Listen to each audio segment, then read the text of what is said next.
के महिमा महान बाटे, देखी जानत सारा संसार बाटे, जानत सारा संसार बाटे। छठी माई के महिमा महान बाटे, देखी जानत सारा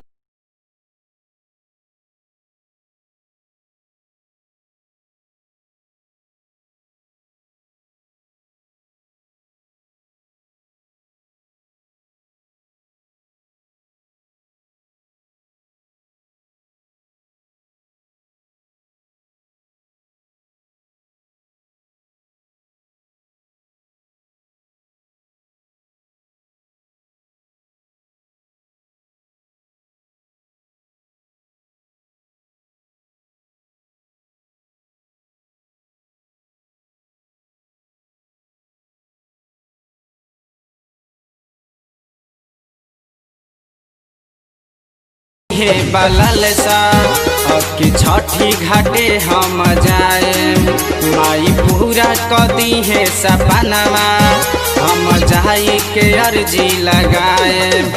उनका चरण में शीशा झुकाई दे, हम माई के भजन सुनाई दे।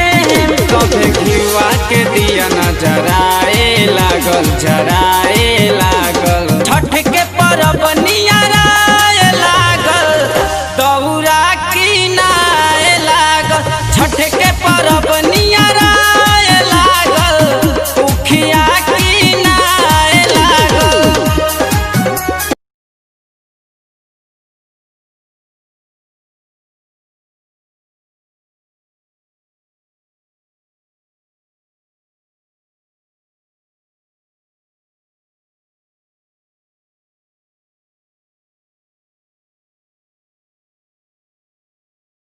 विजेंदर चली ना घाटे, काहे कहर तानी आगा पाछे। पेन्ही पियर पियर धोती, दौरा धली नया पना माथे। अब राइटर नितेश घाटे जाए लागल, छठी माई के गीतिया सुनाए लागल। संग पिंटू विकास संगे जाए लागल, जाए लागल। छठ के परब नियराए लागल, दौरा किनाए लागल। छठ के परब नियराए लागल, उखिया किनाए लागल। छठी माई के महिमा महान बाटे, देखी जानत सारा संसार बाटे, जानत सारा संसार बाटे। छठी माई के महिमा महान बाटे, देखी जानत सारा संसार बाटे।